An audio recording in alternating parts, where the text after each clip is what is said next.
Good afternoon. I'm James Mallory. I'm chairman of the Iredell County Board of Commissioners, and on behalf of the entire Board of Commissioners, I would like to take this opportunity to give you an update as of Thursday, April the 9th, concerning our position with COVID-19 in the county and some discussion about where we may be headed from here. Today, we have 60 confirmed cases in the county. We've had one confirmed death, an older individual with some underlying conditions. And I'd like to remind everyone that while we're dealing with numbers, behind every number is a face and a family and a community at large that is diminished by their loss. So we want to keep them in our thoughts and our prayers, and the best thing that we can do is to limit those numbers so that we can limit the pain to our families and our community as we move forward. In terms of where we are tracking relative to other counties around the city of Charlotte and Mecklenburg County in a favorable position. We are being successful. You are being successful in practicing social distancing, and it's showing in the rate of increase that we are having in terms of infected individuals. The counties surrounding us, to give you some context, all started out about the same place we were. We have 60 individuals now. Rowan County has 71, Cabarrus 86, Union 93, Gaston 64, and of course Mecklenburg, which is in a class all of its own, has 861. Now remember, those numbers don't take too much solace in those, because those are really the tip of the iceberg. Those are individuals that have been confirmed by testing. We know that not everyone who has this virus has been tested. Not everyone who has this virus have had a need to be tested, have been told just shelter in place at home and get better. You have mild symptoms. So we have to extrapolate out a larger number in terms of folks that have been exposed. As we go forward, the rate of increase has started to the point where we have added, sort of gone from 2 to 3 a day to 4 to 5 a day. And we're on this upswing towards a higher number to be determined. But I'm convinced that that number is going to be relatively lower because of your efforts. In terms of new guidance that's come out since our last update, the CDC has issued new guidance and suggestions regulating the use of masks. Their suggestion now is, because there's enough masks in the general pipeline for general purposes, and I'm talking about the masks that are not N95s. N95s masks really need to be used by our first responders and by our healthcare personnel. Those masks provide protection from the virus itself being inhaled. And for those masks to be effective, they have to be fitted and checked so that they will be accomplishing the purpose that they're designed to do. If they're improperly fitted, you're still going to get exposure. So N95s cost more, therefore the folks on the front line, the tip of the spear. Everyone else, though, if you have masks like this that you may have had in your shed that you used when you were mowing the grass or raking leaves, or that you've been using crawling around your crawl space. You may have even had an N95 to crawl around your crawl space just because of mold issues. But those kind of masks, and fashioning your own cloth mask, making your own at home. The CDC has some instructions on how to make a mask out of cloth or a t-shirt or whatever you may have. So it's encouraged that people wear those masks, but not so much because they provide a high degree of protection to yourself. What they do is provide a high degree of protection to other people, because it limits, if you can catch The virus, if you sneeze or you cough or just through exhaling, if you are able to capture it in your mask, you're not going to give it to someone else, or you'll have a lower likelihood of giving it to someone else. So we need to practice our social distancing of 6 feet, and that's because that's how an average person that sneezes or coughs, that's about the area in which droplets that have contaminated will fall out and hit the ground. But what we do know is that there are many people that may be infected through the virus having been aerosolized. And that is in very small quantities that are able to float in the air.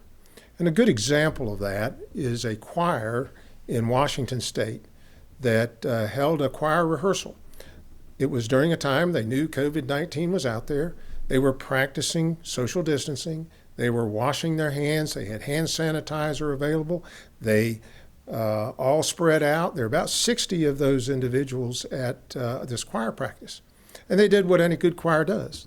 They sang, and they sang with gusto because they were praising the Lord. And as a result, though, they were exhaling, they were breathing deeply, and as a result of that meeting, over 40 of the 60 contracted COVID-19, and one person died.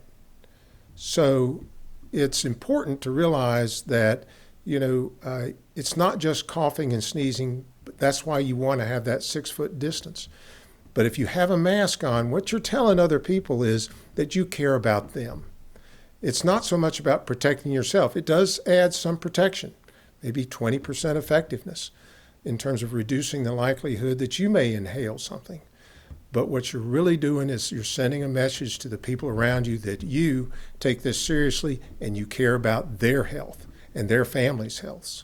So as you're in a grocery store or you're in any kind of public venue where you don't have absolute control over your social distancing, or you just have crowds of folks that are there, please wear a mask. You're not being looked at as a hypochondriac. You're not being looked at as somebody doing something strange. It's something you should do for your neighbors and ultimately for your families and yourself. The second thing to announce is the governor has had 2 press conferences in the last week where he has foreshadowed issuing an executive order where he is going to provide standardized guidance to primarily the big box retail stores, probably all retail stores, but the issues arise out of the big boxes where you have large numbers of folks congregating.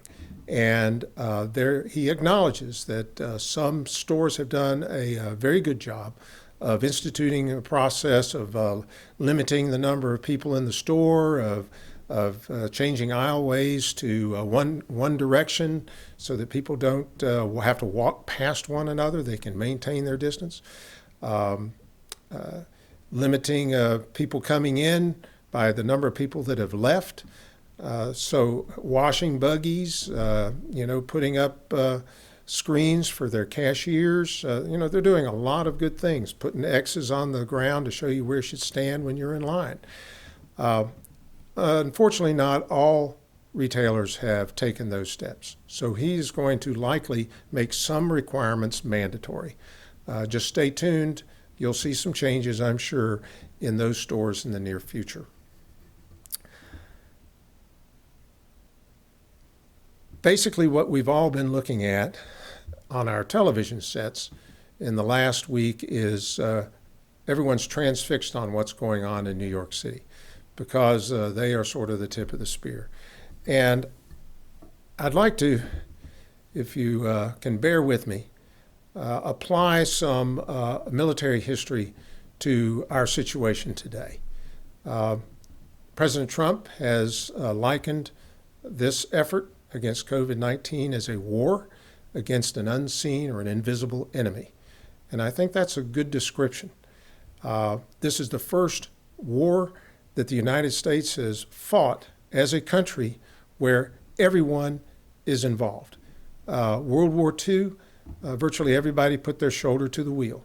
If they weren't wearing a uniform and fighting, they were working in a defense-related or a critical industry, producing materiel to support the effort. If they were at home, they were growing victory gardens. They were sacrificing through rationing of tires, of anything that had copper in it, all kinds of restrictions. And everyone felt the pain of sacrifice in the overall effort. And this is the first time since World War II where everyone in this country, I believe, has been called to the colors and has a very important role to play as individuals. In World War II, Operation Overlord, which was the Allied invasion of Nazi-occupied Europe across the English Channel to the beaches of Normandy, was conducted in June of 1944. In that effort, it was a multinational effort, just as this is a worldwide effort to defeat COVID-19.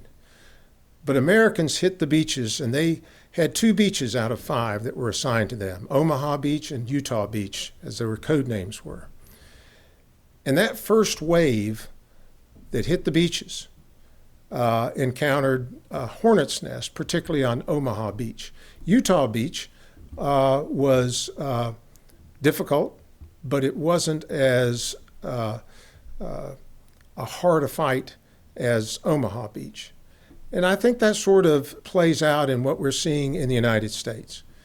On the West Coast, they have had fewer casualties, fewer resistance. It started there in Seattle, the first instance, but we haven't seen the large numbers of growth of casualties, that those folks that are hospitalized or who have died as a result of COVID-19. And so their peaks or their surges have been manageable. And that's sort of like going on Utah Beach. Omaha Beach, on the other hand, that's where New York City is. They're in the hornet's nest, and they're taking significant casualties as a result. And they're the first wave. And what we are able to see is, what lessons are we able to learn before we hit the beach from those who have gone before us and paid the price in blood to be able to secure that objective. So New York City is this very week, Easter week, going to be going through their bloodiest battle. And we will learn from that, and we will profit from their sacrifice.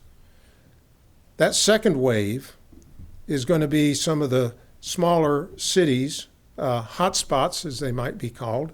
Along with New York City, you probably have at the same time New Orleans, the Louisiana area, as well as Detroit, all basically moving in that first wave.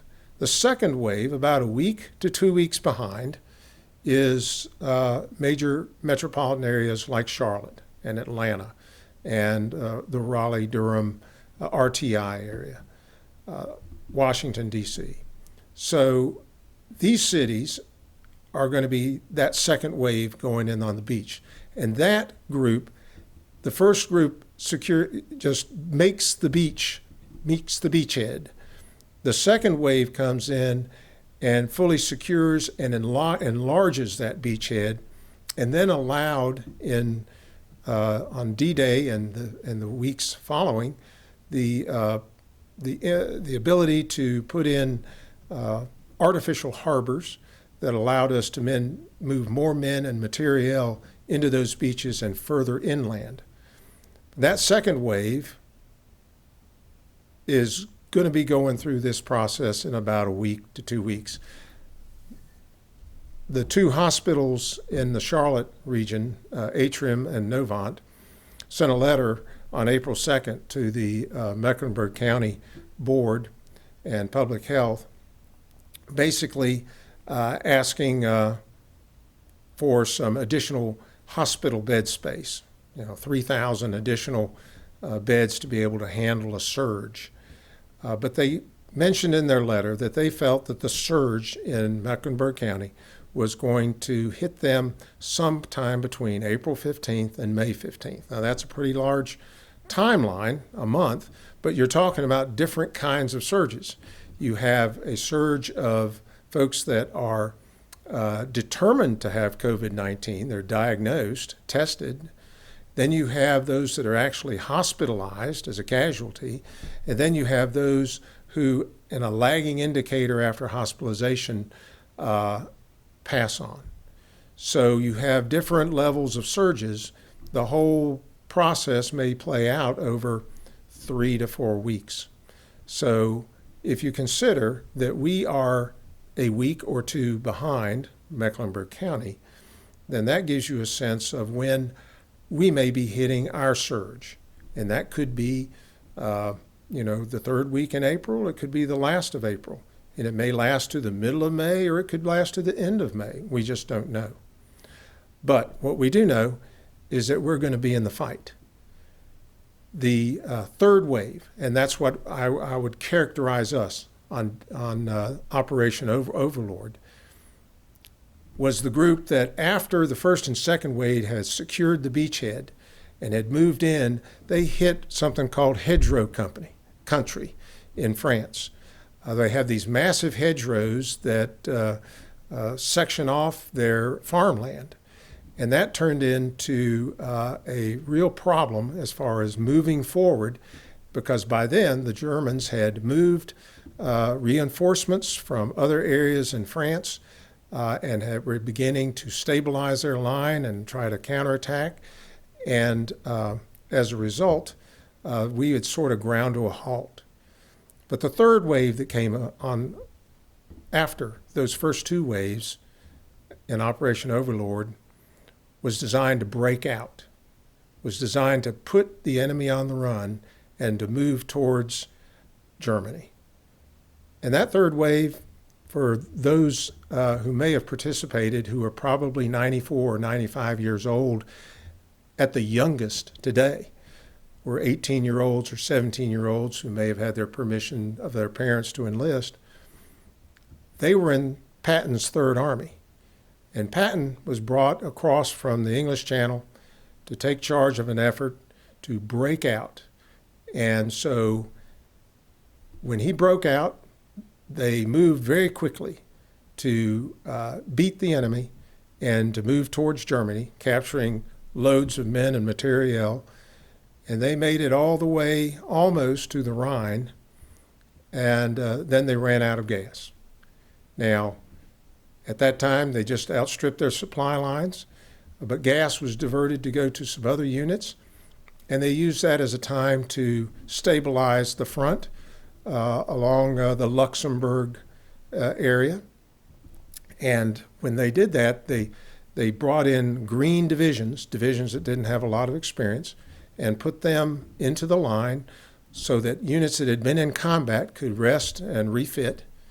And they put them in a quiet sector along the Ardennes forest. Well, the Ardennes forest was a very impenetrable kind of forest that they figured, well, the Germans aren't going to come through this area. Well, and the reason they were confident about that was because we had been reading the German codes since the beginning of the war. We knew where they were going, what their strategy was, where they were employing their units, and we kept that secret for the entire war, and we used it to our advantage. But we became complacent and thinking that was a quiet front. Well, the Germans had fought through the Ardennes to invade France in 1940, but because we didn't pick up any traffic that they were planning to do that again, or had the capability to do again, we were caught flat-footed when the Germans burst across through the Ardennes in what became popularly known as the Battle of the Bulge. That's the result of becoming complacent and overconfident.